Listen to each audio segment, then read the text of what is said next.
Hi, ನಾನು C Akshata Udupa. ನನ್ನ YouTube ಚಾನೆಲ್ಗೆ ನಿಮಗೆಲ್ಲರಿಗೂ ಸ್ವಾಗತ. ನಿಮಗೆಲ್ಲ ಗೊತ್ತಿರೋ ಹಾಗೆ ಸ್ಟಾಕ್ ಮಾರ್ಕೆಟ್ ಈಗ ತುಂಬ ವೊಲಟೈಲ್ ಆಗಿದೆ. ವೊಲಟೈಲ್ ಮಾರ್ಕೆಟಲ್ಲಿ ಸ್ವಿಂಗ್ ಟ್ರೇಡ್ ಮಾಡೋದು ತುಂಬ ಕಷ್ಟ ಆಗುತ್ತೆ. ನಮಗೆ ರೈಟ್ ಸ್ಟಾಕನ್ನು ಹುಡುಕಬೇಕು, ನಾವು ಎಂಟ್ರಿ ತಗೊಳ್ಳೋ ಟೈಮಿಂಗ್ ಕರೆಕ್ಟ್ ಇರಬೇಕು. ಸೊ ಹೆಚ್ಚಿನವರು ಸ್ವಿಂಗ್ ಟ್ರೇಡ್ ಮಾಡೋದಕ್ಕೆ ಅಷ್ಟು ಕಂಫರ್ಟೇಬಲ್ ಆಗಿರೋದಿಲ್ಲ. ಬಟ್ ನಾನಿವತ್ತು ನಿಮ್ಮ ಜೊತೆಗೆ ಒಂದು ಸಿಂಪಲ್ ಆಗಿರುವಂತಹ ಹಾಗೆ ಎಫೆಕ್ಟಿವ್ ಆಗಿರುವಂತಹ ಸ್ವಿಂಗ್ ಟ್ರೇಡ್ ಸ್ಟ್ರಾಟಜಿಯನ್ನು ಶೇರ್ ಮಾಡ್ತಾ ಇದ್ದೇನೆ. ಈ ಸ್ಟ್ರಾಟಜಿಯಲ್ಲಿ ಲಾಸ್ ಆಗುವಂತಹ ಚಾನ್ಸಸ್ ತುಂಬ ಕಮ್ಮಿ ಇದೆ. ನೀವು ಪ್ರಾಪರಾಗಿ ಈ ಸ್ಟ್ರಾಟಜಿಯನ್ನು ಫಾಲೋ ಮಾಡಿದ್ರೆ, ಕರೆಕ್ಟಾಗಿ ಇದರ ರೂಲ್ ವೈಸೇ ನೀವು ಟ್ರೇಡನ್ನು ತಗೊಂಡ್ರೆ ನಿಮಗೆ ಇದು ವೊಲಟೈಲ್ ಮಾರ್ಕೆಟಲ್ಲಿ ಕೂಡ ಟ್ರೇಡ್ಸ್ಗಳನ್ನು ಕೊಡುತ್ತೆ. ಸೊ ಈಗ ಈ ಸ್ಟ್ರಾಟಜಿ ಹೇಗೆ ವರ್ಕ್ ಆಗುತ್ತೆ ಅಂತ ನೋಡೋಣ. ಈ ಸ್ಟ್ರಾಟಜಿಯನ್ನು ನಾನು ನಿಫ್ಟಿ 100 ಸ್ಟಾಕ್ಗಳಲ್ಲಿ ಕೆಲವು ಸ್ಟಾಕ್ಗಳ ಮೇಲೆ ಅಪ್ಲೈ ಮಾಡಿ ತೋರಿಸ್ತೀನಿ.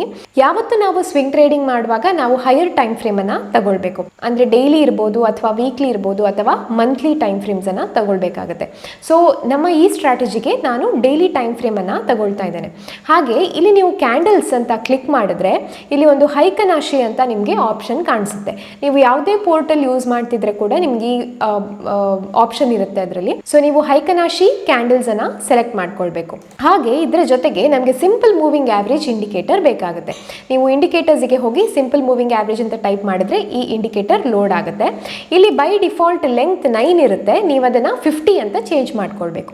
ಸೊ ನಾವಿಲ್ಲಿ 50 ಸಿಂಪಲ್ ಮೂವಿಂಗ್ ಆವರೇಜ್ ಅನ್ನು ಯೂಸ್ ಮಾಡ್ತೇವೆ. ಇಲ್ಲಿ ಸ್ಟೈಲಿಗೆ ಹೋಗಿ ನೀವು ಕಲರನ್ನು ಕೂಡ ಚೇಂಜ್ ಮಾಡ್ಕೊಳ್ಬೋದು, ವಿಸಿಬಿಲಿಟಿ ಚೆನ್ನಾಗಿರೋದಕ್ಕೆ. ಸೊ ಈ ಸ್ಟ್ರಾಟಜಿ ತುಂಬ ಸಿಂಪಲ್ ಆಗಿದೆ. ನೀವು ಒಂದು ಸ್ಟಾಕನ್ನು ಯಾವುದೇ ಒಂದು ಸ್ಟಾಕನ್ನು ತಗೊಂಡ್ರು ಆ ಸ್ಟಾಕನ್ನು ನೀವು ಅಬ್ಸರ್ವ್ ಮಾಡ್ತಾ ಇರಬೇಕು. ಈ ಸ್ಟಾಕ್ ಯಾವಾಗ ಮೂವಿಂಗ್ ಆ್ಯಾವ್ರೇಜ್ ಹತ್ತಿರ ಅಥವಾ ಕೆಳಗಿಂದ ಬಂದು ಮೂವಿಂಗ್ ಆ್ಯಾವ್ರೇಜನ್ನು ಬ್ರೇಕ್ ಮಾಡುತ್ತೆ, ಆಗ ನೀವು ಎಂಟ್ರಿ ಆಪರ್ಚುನಿಟಿಯನ್ನು ನೋಡಬೇಕು. ಒಂದಾದು ಕೆಳಗಿಂದ ಮೂಮೆಂಟ್ ತೋರಿಸಿ ಇಲ್ಲಿ ಬ್ರೇಕ್ಔಟ್ ಕೊಡಬೇಕು, ಅಥವಾ ಮೇಲಿಂದ ಬಂದರೆ ಇಲ್ಲಿ ಸಪೋರ್ಟ್ ತಗೊಳ್ಬೇಕು. ಸೊ ಈ ಎಕ್ಸಾಂಪಲನ್ನೇ ನೀವಿಲ್ಲಿ ತಗೊಂಡ್ರೆ ಈ ಕ್ಯಾಂಡಲ್ ಈ ಮೂವಿಂಗ್ ಆ್ಯಾವ್ರೇಜಲ್ಲಿ ಸಪೋರ್ಟನ್ನು ತಗೊಂಡಿದೆ. ಹಾಗೆ ಇದು ಗ್ರೀನ್ ಕ್ಯಾಂಡಲ್ ಆಗಿದೆ. ಅಷ್ಟೇ ಅಲ್ಲದೆ ಇದು ಮಾರಿಬುಜು ಕ್ಯಾಂಡಲ್ ಆಗಿದೆ. ಫಸ್ಟ್ ಆಫ್ ಆಲ್ ನಾವಿಲ್ಲಿ ಯೂಸ್ ಮಾಡ್ತಾ ಇರೋದು ಹೈಕನಾಶಿ ಕ್ಯಾಂಡಲ್ಸ್. ಹೈಕನಾಶಿ ಕ್ಯಾಂಡಲ್ಸ್ ಅಂದರೆ ಅವರೇಜ್ ಕ್ಯಾಂಡಲ್ಸ್. ಅದಲ್ಲದೆ ನಾವು ಮಾರಿಬುಜು ಕ್ಯಾಂಡಲ್ ಅಂದರೆ ಯಾವ ಕ್ಯಾಂಡಲಿನ ಬಾಡಿ ದೊಡ್ಡದಾಗಿದ್ದು ವಿಕ್ ಮೇಲ್ಗಡೆ ಮಾತ್ರ ಇರುತ್ತೋ ಅದನ್ನು ಮಾರಿಬುಜು ಕ್ಯಾಂಡಲ್ ಅಂತ ಹೇಳ್ತೇವೆ. ಅಂದರೆ ಇಲ್ಲಿ ಬೈಯಿಂಗ್ ಪ್ರೆಷರ್ ಜಾಸ್ತಿ ಇದೆ ಅಂತ. ಸೊ ಹೈಕನಾಶಿ ಮಾರಿಬುಜು ಕ್ಯಾಂಡಲ್ ನಿಮಗೆ ನೋಡ್ಲಿಕ್ಕೆ ಸಿಕ್ಕಿದಾಗ with A good body, next day ಮರು ದಿವಸ ಮಾರ್ಕೆಟ್ ಓಪನ್ ಆಗಿ ಒಂದು 5 ನಿಮಿಷ ನೀವು ವೆಯ್ಟ್ ಮಾಡ್ಬೋದು. ಆಮೇಲೆ ಅಂದರೆ ಮಾರ್ಕೆಟ್ ಸೆಟಲ್ ಆಗಲಿಕ್ಕೆ, ಆಮೇಲೆ ನೀವು ಎಂಟ್ರಿಯನ್ನು ತಗೊಳ್ಬೋದು. ಸೊ ಇಲ್ಲಿ ನೀವು ಎಂಟ್ರಿ ತಗೊಂಡ್ರೆ ನೆಕ್ಸ್ಟ್ ನಿಮಗೆ ಯಾವಾಗ ರೆಡ್ ಕ್ಯಾಂಡಲ್ ನೋಡ್ಲಿಕ್ಕೆ ಸಿಗುತ್ತೋ ಆಗ ನೀವು ಎಕ್ಸಿಟ್ ಆಗ್ಬೋದು. 3 o'clock ತನಕ ವೆಯ್ಟ್ ಮಾಡಬೇಕು. ಡೈಲಿ 3 o'clockಗೆ ನೀವು ಮಾನಿಟರ್ ಮಾಡಬೇಕು. 3 o'clockಗೆ ಯಾವಾಗ ನಿಮಗೆ ರೆಡ್ ಕ್ಯಾಂಡಲ್ ನೋಡ್ಲಿಕ್ಕೆ ಸಿಗುತ್ತೋ ಆ ದಿವಸ ನೀವು ಎಕ್ಸಿಟ್ ಆಗಬೇಕು. ಸೊ ಈ ಕೇಸಲ್ಲಿ ನೀವು ನೋಡ್ಬೋದು ಈಸಿಲಿ 5% ನಿಮಗೆ ರಿಟರ್ನ್ ಸಿಕ್ಕಿದೆ. ನೆಕ್ಸ್ಟ್ ಇಲ್ಲಿ ಅಬ್ಸರ್ವ್ ಮಾಡಿದ್ರೆ ನೀವು ಈ ಕ್ಯಾಂಡಲ್ ಮೂವಿಂಗ್ ಆ್ಯಾವ್ರೇಜಿಂದ ಬ್ರೇಕ್ಔಟ್ ಕೊಟ್ಟಿದೆ. Next day price moving average ಲೈನ್ಗಿಂತ ಕೆಳಗಡೆ ಓಪನ್ ಆಗಿದೆ. ಸೊ ಇಲ್ಲಿ ನಾವು ಟ್ರೇಡನ್ನು ತಗೊಳ್ಬಾರ್ದು. ಅದರ ನೆಕ್ಸ್ಟ್ ಡೇ ನೀವು ಅಬ್ಸರ್ವ್ ಮಾಡಿದರೆ ಪ್ರೈಸ್ ಈ ಮೂವಿಂಗ್ ಆ್ಯಾವ್ರೇಜ್ ಲೈನಿನ ಮೇಲೆ ಓಪನ್ ಆಗಿದೆ ಆ್ಯಂಡ್ ಇಲ್ಲಿ 2 ಸ್ಟ್ರಾಂಗ್ ಮಾರಿಬುಜು ಕ್ಯಾಂಡಲ್ಸ್ ಇದೆ. ಸೊ ನೀವಿಲ್ಲಿ ಟ್ರೇಡನ್ನು ತಗೊಳ್ಬೋದು. ಒಂದು 5 minutes ವೆಯ್ಟ್ ಮಾಡಿ ಮಾರ್ಕೆಟ್ ಓಪನ್ ಆದ ನಂತರ ನೀವು ಟ್ರೇಡನ್ನು ತಗೊಳ್ಬೋದು. ಸೊ ನೆಕ್ಸ್ಟ್ ನೀವು ಈ ಕ್ಯಾಂಡಲ್ ರೆಡ್ ಕ್ಯಾಂಡಲ್ ಬಂದ ದಿವಸ ಸಂಜೆ ಎಕ್ಸಿಟ್ ಆಗ್ಬೋದು. ಸೊ ಅರೌಂಡ್ 3% ನಿಮಗೆ ಇಲ್ಲಿ ಸಿಕ್ಕಿದೆ.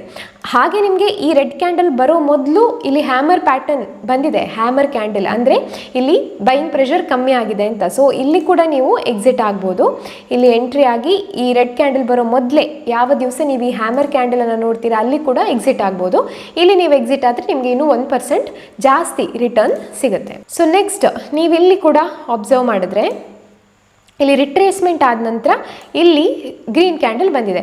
ಬಟ್ ಈ ಗ್ರೀನ್ ಕ್ಯಾಂಡಲ್ ಮಾರಿಬುಜು ಕ್ಯಾಂಡಲ್ ಅಲ್ಲ. ಸೊ ನಾವಿಲ್ಲಿ ಎಂಟ್ರಿಯನ್ನು ತಗೊಳ್ತಾ ಇಲ್ಲ. ನೆಕ್ಸ್ಟ್ ನೀವು ಮತ್ತೆ ವೆಯ್ಟ್ ಮಾಡಿದರೆ ಇಲ್ಲಿ ನಿಮಗೆ ಮಾರಿಬುಜು ಕ್ಯಾಂಡಲ್ ಬಂದಿದೆ, ಬಟ್ ಇದಷ್ಟು ಸ್ಟ್ರಾಂಗ್ ಕಾಣ್ತಾ ಇಲ್ಲ, ಬಾಡಿ ವೀಕ್ ಇದೆ.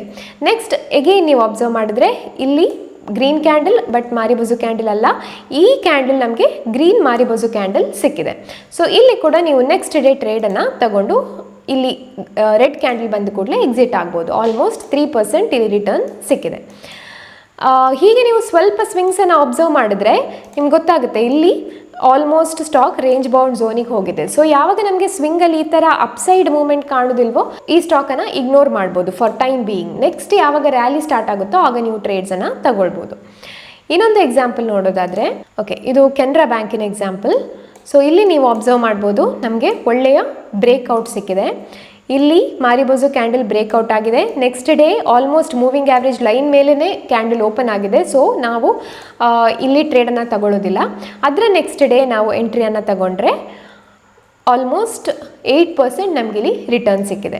ಸಿಮಿಲರ್ಲಿ ನೆಕ್ಸ್ಟ್ ಮಾರಿಬೋಸು ಕ್ಯಾಂಡಲ್ ನಮಗೆ ಈ 2 ರೆಡ್ ಕ್ಯಾಂಡಲ್ ನಂತರ ಸಿಕ್ಕಿದೆ.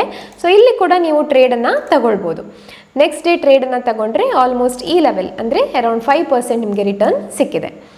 ಬಟ್ ಯಾವಾಗ ನಿಮಗೆ ಮೂವಿಂಗ್ ಆ್ಯಾವ್ರೇಜ್ ಮತ್ತು ನಿಮ್ಮ ಎಂಟ್ರಿಯ ಕ್ಯಾಂಡಲ್ನ ಲೆಂತ್ ಜಾಸ್ತಿ ಅನಿಸುತ್ತೋ ಅಲ್ಲಿ ನೀವು ಟ್ರೇಡನ್ನು ಅವಾಯ್ಡ್ ಮಾಡೋದು ಒಳ್ಳೆಯದು. ಯಾಕಂದರೆ ಮೂವಿಂಗ್ ಆ್ಯಾವ್ರೇಜ್ ಲೈನ್ಗಿಂತ ತುಂಬ ದೂರ ಪ್ರೈಸ್ ಹೋದಾಗ ಮತ್ತೆ ಪ್ರೈಸ್ ರಿಟರ್ನ್ ಮೂವಿಂಗ್ ಆ್ಯಾವ್ರೇಜಿಗೆ ಬರುವಂತಹ ಚಾನ್ಸಸ್ ಜಾಸ್ತಿ ಇರುತ್ತೆ. ಯಾಕಂದರೆ ಮೂವಿಂಗ್ ಆ್ಯಾವ್ರೇಜ್ ಯಾವತ್ತು ಮ್ಯಾಗ್ನೆಟ್ ಥರ ವರ್ಕ್ ಆಗುತ್ತೆ. ಸೊ ಮೂವಿಂಗ್ ಆ್ಯಾವ್ರೇಜ್ ಹತ್ತಿರದಲ್ಲಿ ನಿಮಗೆ ಎಂಟ್ರಿ ಸಿಕ್ಕಿದರೆ ನಿಮಗೆ ಒಳ್ಳೆಯ ಮೂಮೆಂಟನ್ನು ಕ್ಯಾಪ್ಚರ್ ಮಾಡೋದಕ್ಕೆ ಸಾಧ್ಯ ಆಗುತ್ತೆ. ಇನ್ನು ಒನ್ ಲಾಸ್ಟ್ ಎಕ್ಸಾಂಪಲನ್ನು ನೋಡೋಣ. ಇಲ್ಲಿ ನಮಗೆ ಬ್ರೇಕ್ಔಟ್ ಸಿಕ್ಕಿದೆ. ಎಗೇನ್ ಇಲ್ಲಿ ಪ್ರೈಸ್ ಮೂವಿಂಗ್ ಆ್ಯಾವ್ರೇಜ್ಗಿಂತ ಕೆಳಗೆ ಓಪನ್ ಆಗಿದೆ, ಆದರೆ ಇಲ್ಲಿ ಪ್ರೈಸ್ ಮೂವಿಂಗ್ ಆ್ಯಾವ್ರೇಜ್ಗಿಂತ ಮೇಲೆ ಓಪನ್ ಆಗಿದೆ.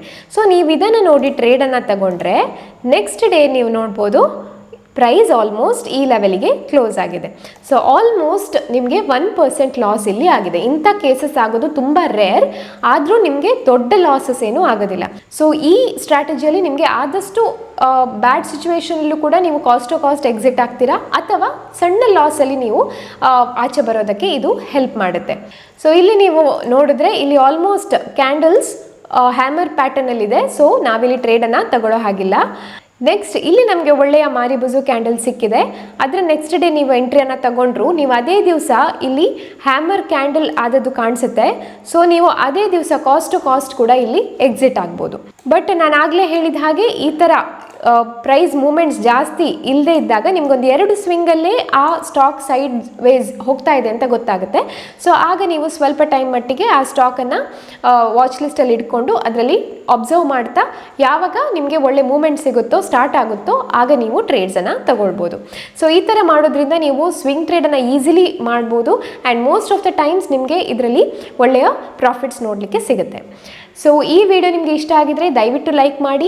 ಹಾಗೆ ನೀವು ನನ್ನ ಫ್ರೀ ಟೆಲಿಗ್ರಾಮ್ ಚಾನಲನ್ನು ಇನ್ನೂ ಜಾಯಿನ್ ಆಗದೇ ಇದ್ದರೆ ಜಾಯಿನ್ ಆಗಿ. ಇದರ ಲಿಂಕನ್ನು ನಾನು ಡಿಸ್ಕ್ರಿಪ್ಷನಲ್ಲಿ ಕೊಟ್ಟಿರ್ತೇನೆ. ಸೊ ಇಲ್ಲಿ ನಾವು ಬೇರೆ ಬೇರೆ ಇನ್ಫಾರ್ಮೇಷನ್ಗಳನ್ನು ಪೋಸ್ಟ್ ಮಾಡ್ತಾ ಇರ್ತೇವೆ. ಸೊ ನಿಮಗಿದು ಟ್ರೇಡಿಂಗಿಗೆ ಹೆಲ್ಪ್ ಆಗುತ್ತೆ. ಸೊ ಈ ಚಾನಲನ್ನು ನೀವು ಡಿಸ್ಕ್ರಿಪ್ಷನಲ್ಲಿ ಕೊಟ್ಟಿರುವಂತಹ ಲಿಂಕನ್ನು ಯೂಸ್ ಮಾಡಿ ಜಾಯಿನ್ ಆಗಿ. ಹಾಗೆ ನೀವು ನನ್ನ ಯೂಟ್ಯೂಬ್ ಚಾನಲನ್ನು ಸಬ್ಸ್ಕ್ರೈಬ್ ಆಗಿರದೇ ಇದ್ದರೆ ದಯವಿಟ್ಟು ಸಬ್ಸ್ಕ್ರೈಬ್ ಆಗಿ. ಹಾಗೆ ಅಲ್ಲಿರುವ ಬೆಲ್ ಐಕಾನನ್ನು ಕ್ಲಿಕ್ ಮಾಡಿ. ಮತ್ತೆ ಸಿಗ್ತೀನಿ ಇನ್ನಷ್ಟು ಇನ್ಫಾರ್ಮೇಟಿವ್ ಕಂಟೆಂಟ್ಗಳೊಂದಿಗೆ. ಅಲ್ಲಿ ತನಕ ಟೇಕ್ ಕೇರ್, ಬೈ ಬಾಯ್.